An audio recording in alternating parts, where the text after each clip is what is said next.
It's finally time to meet up with everyone! Paimon even dreamt of making the film last night. If Paimon remembers right, we're meeting at Hotel de Boer. Let's get going! Ayaka! Yoimiya! You're already here! Good morning. Xavier said yesterday afternoon went well. Yeah, and how about you, Ayaka? What were you up to yesterday? After we split up, Ayato went to see Udex Nervillette at the Palais Mermonia. I was originally thinking of going with him, but he said he could manage it himself. He told me to go see the sights around Fontaine and to enjoy the local culture. So I rode the aquabus with Yoimiya and visited the Opera House on Aranias Island. Yeah, you wouldn't believe what we saw there! 2 mechanical puppets that were dancing together! You've already seen them, right? Yeah, those two! Amazing, aren't they? We sat and watched for quite a while.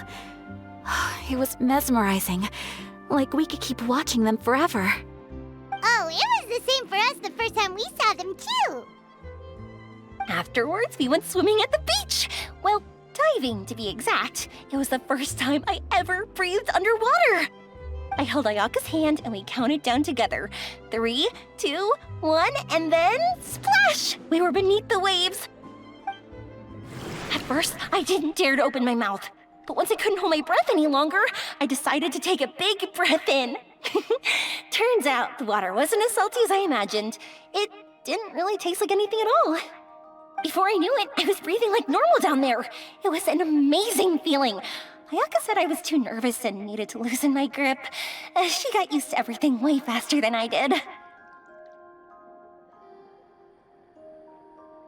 I knew that the Traveler could do it, so I had no doubt we could do it too. That helped me feel at ease as soon as we dove in. The underwater world in Fontaine truly is beautiful. I love seeing the Romaritime flowers blossoming underwater, like little candles lighting up the streets at night. Yeah, and there were so many creatures that we've never seen in Inazuma. Like those fish that shimmer like a sword blade. Whoosh! Oh, and those big fish that call when they see people. Ooh. Oh, you mean Hunter's Rays and Blubber Beasts! I just love the name Blubber Beast. Just wait till Pops and the others hear about this. They probably won't believe a word I say. Yoimiya was down there for quite a while. It was dark before we finally rode the aquabus back to the city. I figured she'd want to sleep in today. Yeah, even I was worried I wouldn't be able to get up. I still felt like I was drifting in the waves when I went to sleep last night. But as soon as I woke up today, I remembered that we'd all be shooting a film together, and I was ready to go. Speaking of the film, where's everybody else? My brother and Xavier were speaking to the restaurant owner about using the place as a filming location. They should be here soon. As for the others, We're here. Please excuse my tardiness. I just finished the Special Patrol's 6-mile morning jog. Wait, 6 miles? I'm so tired. I heard you all chatting, so I decided to come down. I sure could use some of that endless energy everyone else has. Good morning, everyone. Morning. Can someone fetch me a cup of coffee? More milk, hold the sugar.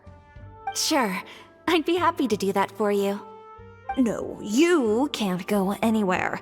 Please, have a seat over here so I can get started on your makeup. The last thing I want is coffee stains on my costumes. I can get the coffee. It's the perfect job for an assistant.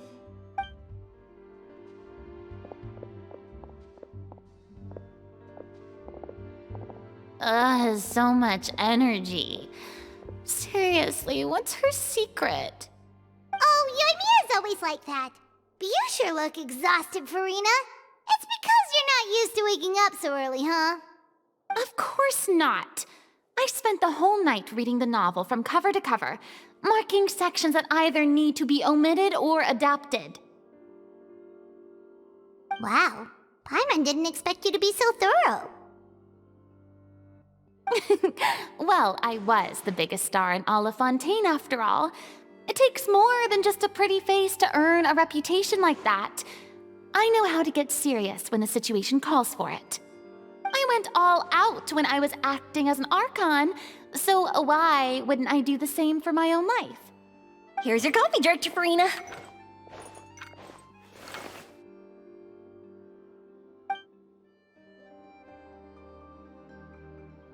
Oh, thank you.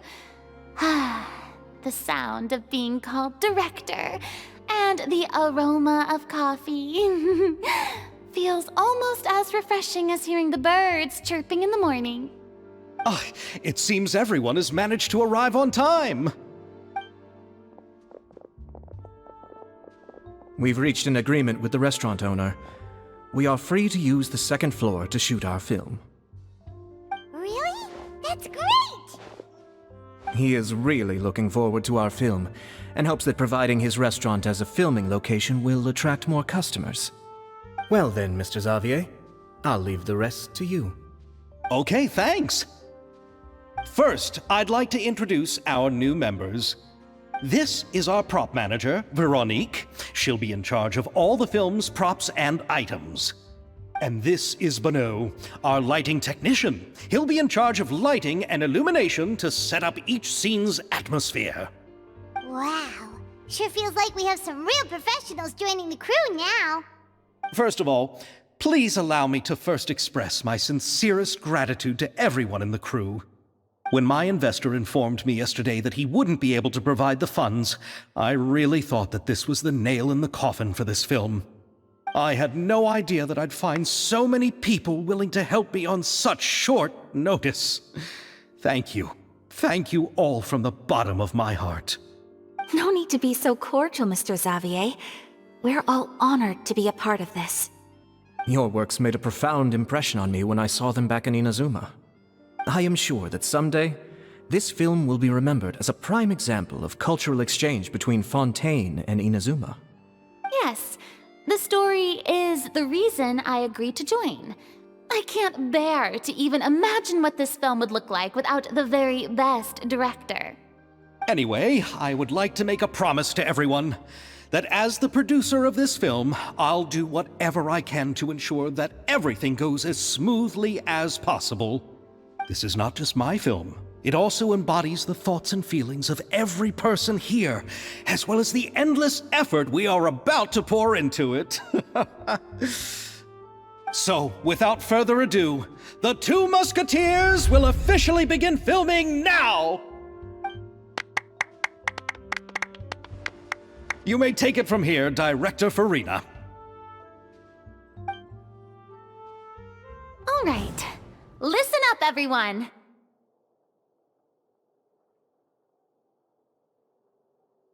The first scene takes place when the two young musketeers are living at the Baron's home, still unaware of all that is about to happen to them. We'll need props and lighting to set the scene. Our lead actors can go get their makeup done, and extras, please take this time to go over your positions. Whoa. Seems Farina's really kicking things into gear as the director. Is everyone clear? I don't want anyone traipsing around the set like umbrella finches. All right, cameras will start rolling as soon as the set is ready. Let's make a film that'll make some serious waves in Fontaine. Not the kind of waves that drown people. I mean, the good kind of waves. Seems like she's still a bit traumatized by that. Anyway, let's go see if there's anything we can do to help.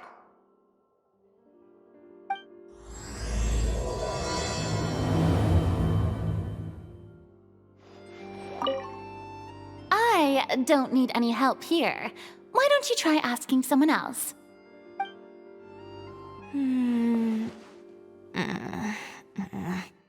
Ayaka has mentioned you to me before. She said that you two were great friends when you were kids. No talking. I'm thinking about how to do your eyeshadow. Ah, yes. To help me really look the part. To achieve a more young and naive look for this scene. Are you saying the wrinkles around my eyes are too deep? You just have too much of a calculating look in your eyes. You sure don't mince your words. It seems you really haven't changed much. Quiet. How about here? A little more to the left. You got it. Hey, Yoimiya, do you need a hand? No, I'm fine. You know, doing the lighting is kind of like designing a fireworks show. It's interesting to imagine what kind of atmosphere the lights will create. I heard that the Traveler will be operating the camera and Paimon will be the clapper loader, right? Those roles are just perfect for the two of you. Really? Is that because it'll be easy for Paimon to hold the clapperboard while flying? Well, sure, there's that, but that's not exactly what I meant. I just think that after all your journeys together, you two must have developed a super close bond and just naturally know how to work with each other. If I'm not mistaken, the director will want the cameras rolling as soon as the clapperboard goes clack. Oh, I see. It's amazing to see the magic behind filmmaking. Yoimiya, we need lights over there, too. Oh, on it! I've got to get back to work. Chat with you later. Oh, it's exciting to see so many people working together to bring the film to life.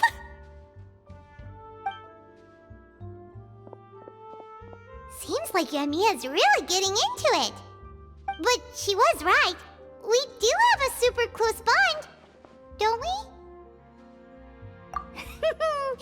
Paimon's really happy to hear that. So, this is a real musket? No, it's just a prop weapon.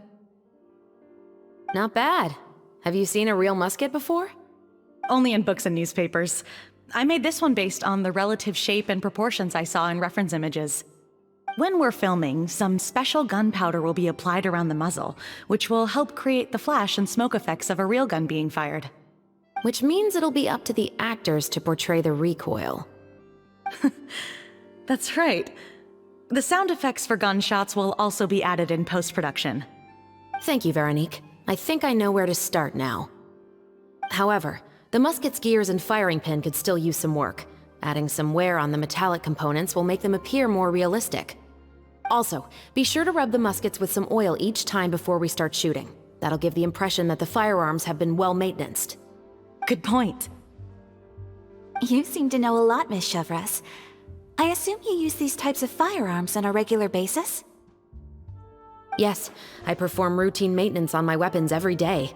Just like we as people need to eat and sleep, muskets need to be cleaned and maintained.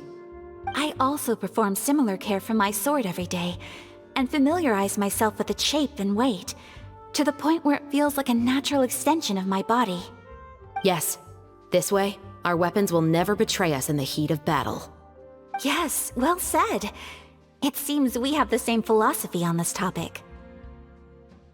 Oh, sounds like they found a common interest to talk about. Though these props differ from the muskets I use, I can still give you some pointers. Good. I look forward to your instruction. First and foremost, never point the weapon at anyone, regardless of whether it's a real or prop weapon or whether you're holding it or it's on the table. This holds for any time when you're not actively engaging an enemy. Okay, understood. When aiming the musket, extend your arm so that it's level with your shoulder, and use your eye to look down the weapon's sights. Like this? Not bad. Now, try saying your lines. This is the end of the road for you. Good. Now turn your body a little. That way, you'll give your enemy less of a target to work with. And relax your shoulders. Here, allow me to demonstrate. This is the end of the road for you. Huh. Excuse me, Miss Chiori. Director Farina, there's something I wish to discuss with you. Oh? What is it? Like this? Yes, much better. What do you think?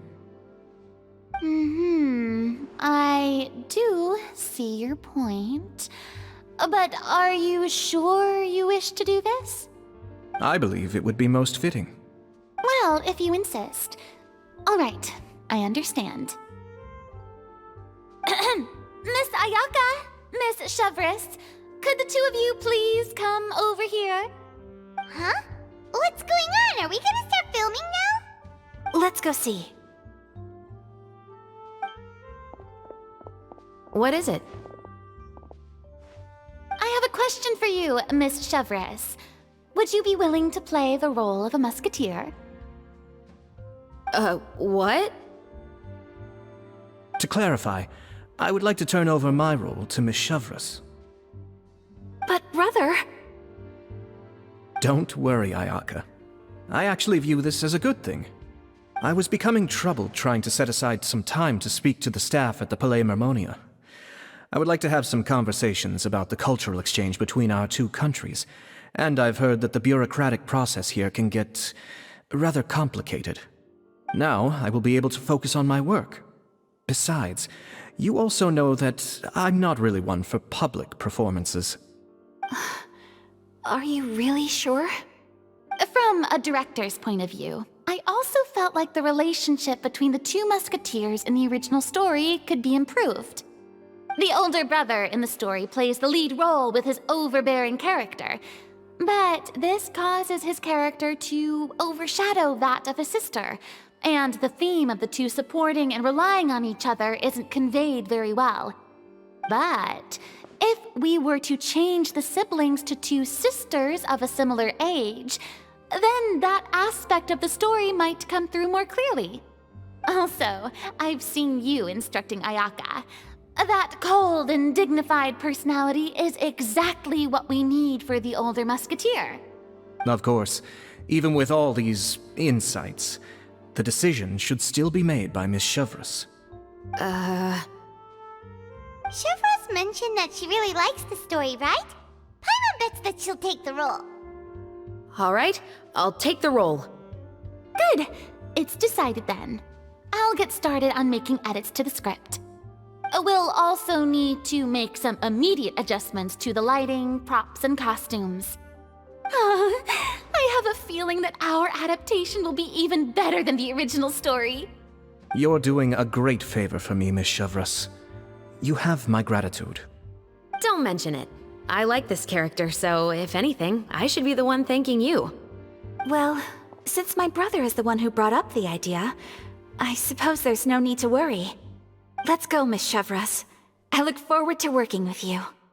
Please, just call me Chevris.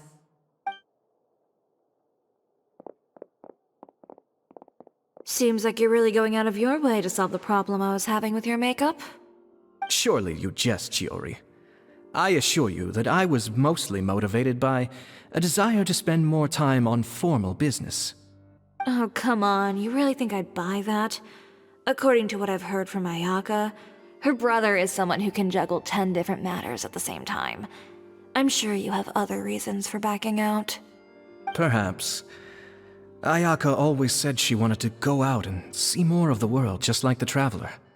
But I feel that she needs not only to see other nations, but also to make some different kinds of friends. I think it would be harder for her to make new connections with me constantly by her side. I would like to give her some space. All right, go on. Spoil her some more. Ayato, it's too bad you're stepping down from the role. Paimon really wanted to see you act as a musketeer. No need to poke fun at me. I'd wager that you also felt that I wasn't the best candidate for the role. It's a little hard for Paimon to imagine you saying those lines. Yes, I've made an appointment to meet some people from the Palais Mermonia. Now, I will have some more time to prepare. Traveler, get the camera ready. Paimon, get the clapperboard. Actors, to your positions. We're about to start shooting the first scene. Go on now. And please take good care of Ayaka. Yep, don't worry. Thank you. I look forward to seeing the film when it's finished. All right. Now that we're all here, let me help set the scene for everyone. The first scene takes place when our two main characters are still living at the Baron's estate.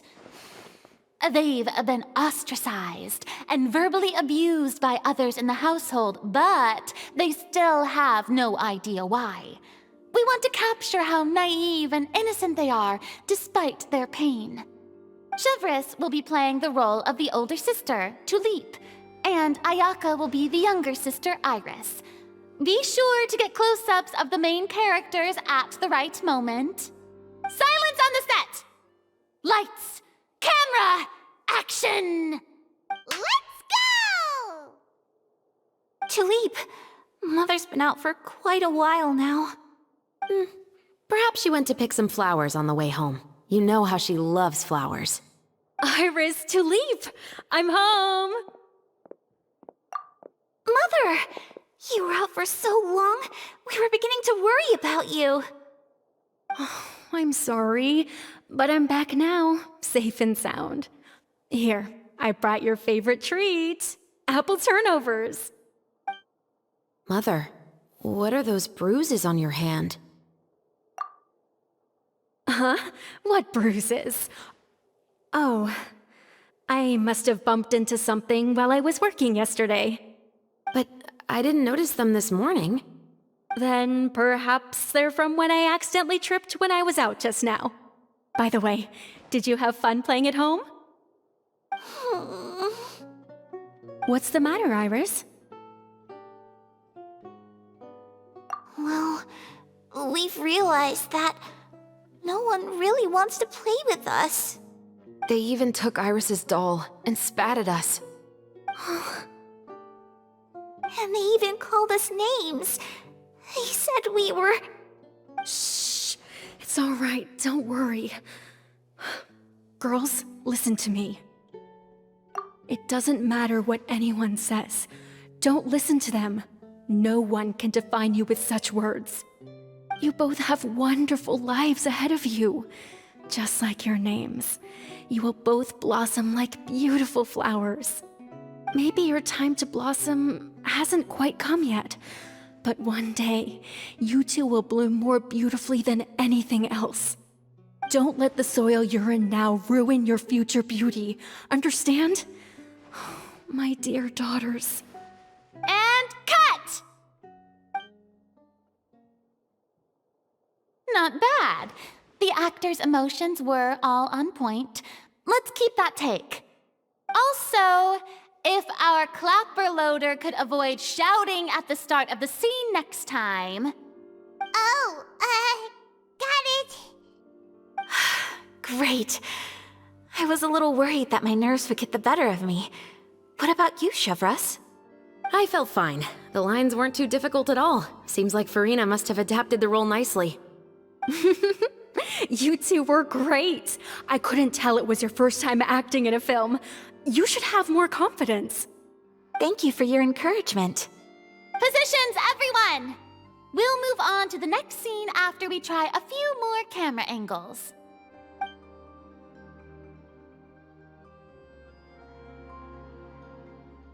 This scene is when our two characters return home, only to discover their mother has been murdered. Ready? Lights! Camera! Action! Mother, we're back. Mother?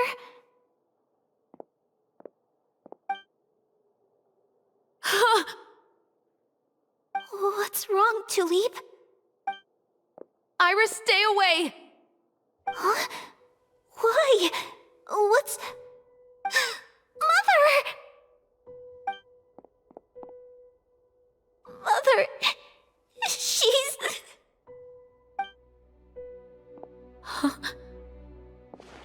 There's poison in this cup. Huh? I could have sworn I've seen this kind of cup before. Those aristocrats. They didn't even try to cover up their actions.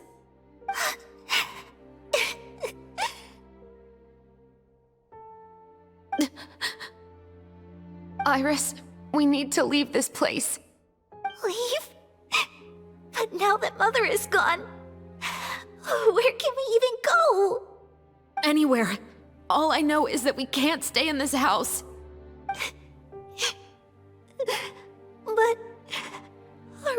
just going to let them get away with this? We'll have our revenge, I promise you. Just not right now.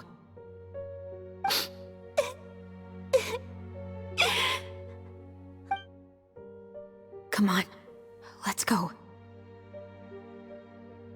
No, wait.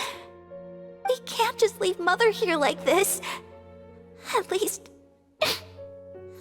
let me leave this rose with her. That's why we went out in the first place.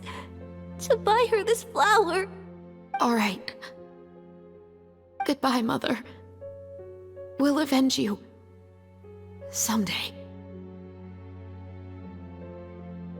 And cut! Beautiful! Great performance! Oh my, you're so amazing, Ayaka! And were those real tears I saw? How did you do it? I was surprised too. Thank you for the kind compliments. Actually, as soon as Director Farina said action, I told myself not to think about anything. I just felt the weight of the moment and became the character. It's quite similar to practicing the art of the sword. You clear your mind and focus only on what's happening in front of you. Ayaka's performance was amazing. Have I discovered an acting prodigy? Pipe down, everyone! We need to move on to the next scene!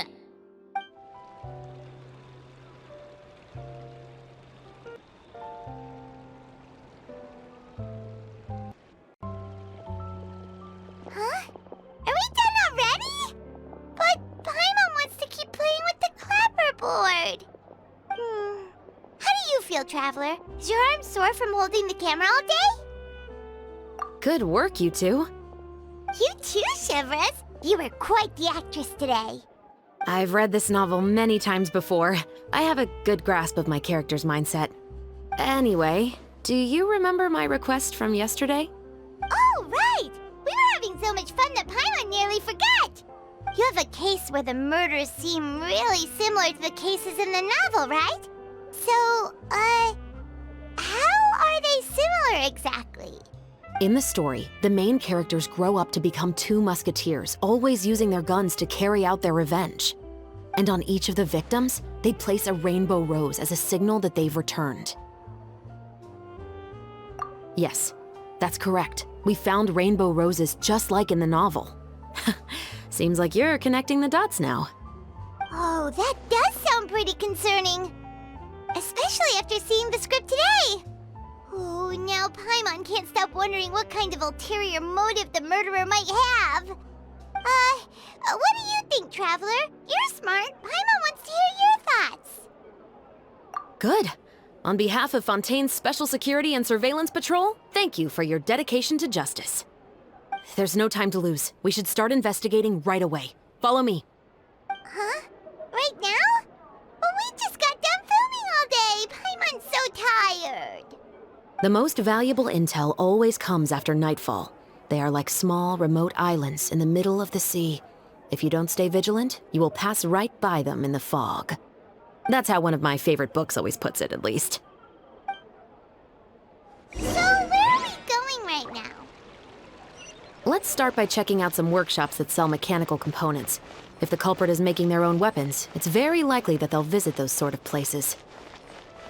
Welcome to Le Show's Clockwork Workshop. How can I help you? Hello. I'd like to know if anyone has purchased some special components lately. Special components? Sorry, could you be more specific? I mean the kind of components that aren't typically used for clockwork toys, but for firearms. Huh? For firearms? No, we don't sell those sort of things here. Don't misunderstand. I'm not here to cause any trouble. We are merely investigating a case, and we're hoping that you could cooperate. Well, to be completely honest, I'm not even sure what kind of components that would entail. Has anyone ever purchased components here as an individual rather than on behalf of an organization? We have a lot of customers who buy toys, but those who buy components are all regular customers who buy in bulk on behalf of their organization. Is that so? I understand. Thank you for your cooperation. You're welcome. It's the least I can do. Oh, hey, Chevres. Run out of oil for your musket again? Hello, Estelle. I want to know if anyone has come to your shop recently to order some firearm components. Oh, is this another case? Let me think. I don't think so. Some people have requested that I make some prop guns for the Fontanalia Film Festival, but I refused all of those requests. Oh? Why's that? Because there's no profit! I only make things here that can do some real heavy lifting. I don't have the energy to make some new molds just for the festival. Then has anybody come specifically looking for mechanical components? Well, I usually sell off my scrap to the Fleuve Cendre. I don't typically give them to one specific person. I understand. Thanks for your cooperation. Don't mention it. Always happy to have the Musketeers' patronage. Seems like we haven't found any leads to go off yet. Yeah, unfortunately. Alright, let's head to Fleuve Cendre next. Huh? Are you sure? People might not be so thrilled to see the captain of the Special Patrol there. You think so, huh? Then I guess you don't know Huh? Know what? that I grew up in Fleuve Cendre. What's all this? Some broken planks and barrels, as well as some liquor bottles? Yes, but have a closer look, Paimon. Even though somebody has purposefully tried to clean them up, these are obviously marks from musket bullets. In other words, someone was here trying to improve their shot. They were using the barrels and bottles for target practice. Could it have been the killer? Your guess is as good as mine. Although many people at Fleuve Cendre own guns, few hide the fact from others. And even fewer would go to such lengths to hide markings from practice shots. Anyway, let's go. There might be more to this. Hello, I'd like to ask some questions. I don't know anything. Don't worry, I'm not here to arrest anybody. You say that now. It's the truth. Here, take this as my guarantee. Wait, did Paimon just see what she thinks she saw? Is the captain of the Special Patrol bribing a citizen? Seems you're different from the other guards. What do you want to know? Have you heard anything related to muskets in Fleuve Cendre lately? Anything at all?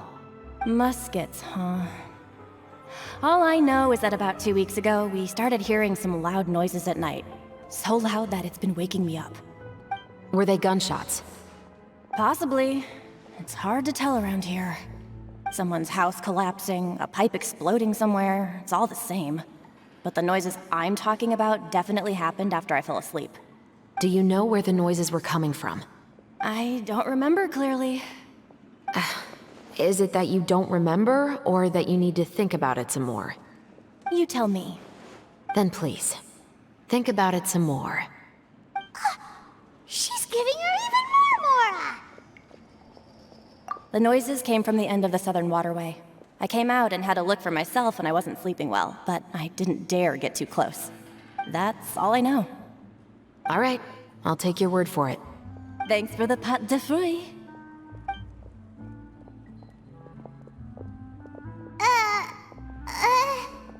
No need to be surprised.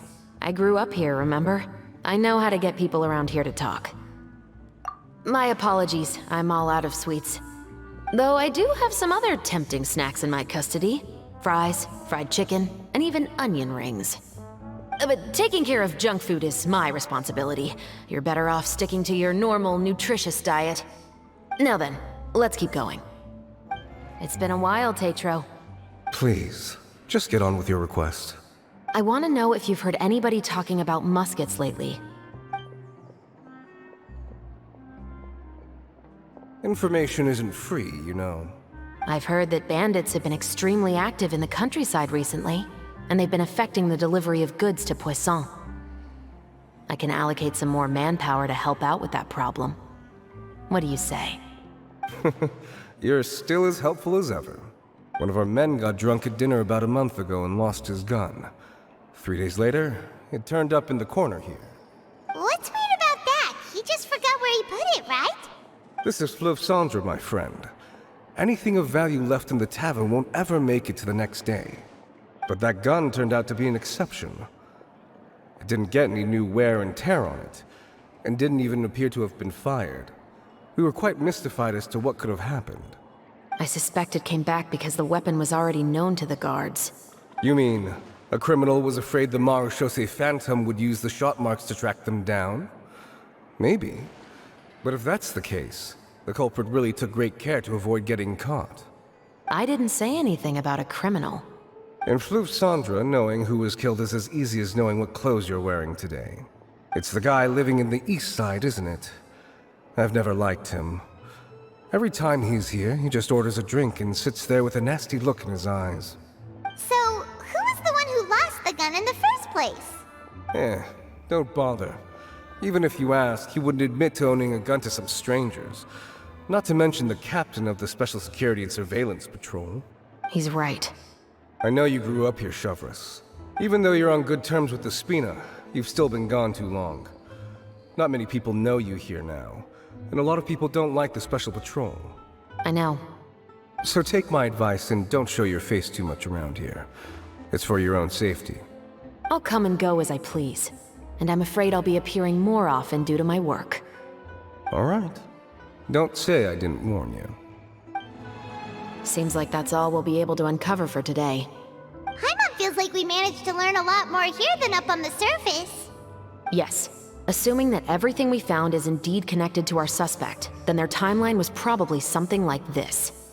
A month ago, our suspect found a gun and took it home to disassemble it. Once he'd figured out its mechanics, he brought it back. In the following weeks, he used some parts to create his own makeshift musket, and took it to the Fleuve Sandra for target practice. Then, a few days ago, he found his target and carried out the murder. Once the deed was done, he left a rainbow rose on the body, just like the scene in the novel. That all makes sense to Paimon, but we're still no closer to figuring out the killer's identity. The deceased was a resident of Fleuve Sandra. It's said that he was a poor, solitary man. Yeah, that's also something I'm trying to figure out. If we are indeed following the novel, and there's a story behind the murder, then this murder should be an act of vengeance. But according to our investigation, the deceased didn't have any enemies. He was no saint, but no one's heard of a rival who hated him enough to shoot him dead, much less care to leave a rose on his body. What message is the killer trying to convey, and to whom exactly? We've thoroughly investigated that possibility. He claims to have spent the whole day at the Opera House on the day of the murder, and the staff there have confirmed his account. Okay, so he has an alibi. Not only that, he lacks a credible motive as well. He has a family of his own, and both of his parents are still alive. I've looked into his records. He was adopted at the age of 6, and all the proper procedures were followed. There are also records of him at an orphanage before then. In the story, the mother of the 2 musketeers was murdered after the children turned 10. Of course, he could have changed the children's ages, but I don't want to assume anything without evidence. More importantly, I've also had a chat with him in person. He didn't seem like the kind of person who would pull the trigger to kill a man. Then, what should we do now? We have all this new information, but it doesn't help us move forward. Investigations take time. I didn't expect us to catch the culprit in just a single day. How about this? Let's spend the next few days filming with the crew. We can continue the investigation once we're done with the film. I'm sure that given time, new leads will present themselves. Wait, but weren't you saying Intel is like small, remote islands in the middle of the sea just a moment ago? Wouldn't you just miss them if you were to stop looking? Ah, but the book had more than one reference to the islands, Paimon. Oh? What else did it say then? As long as you spend enough time sailing through the fog, you'll eventually come across an island.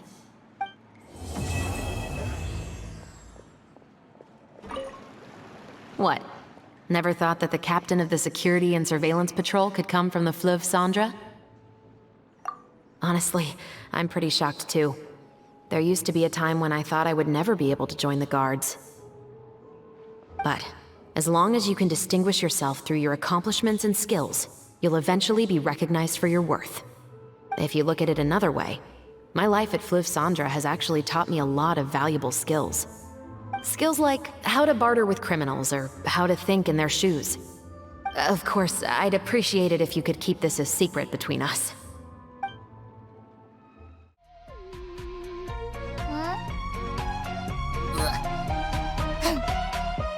yum, yum, yum.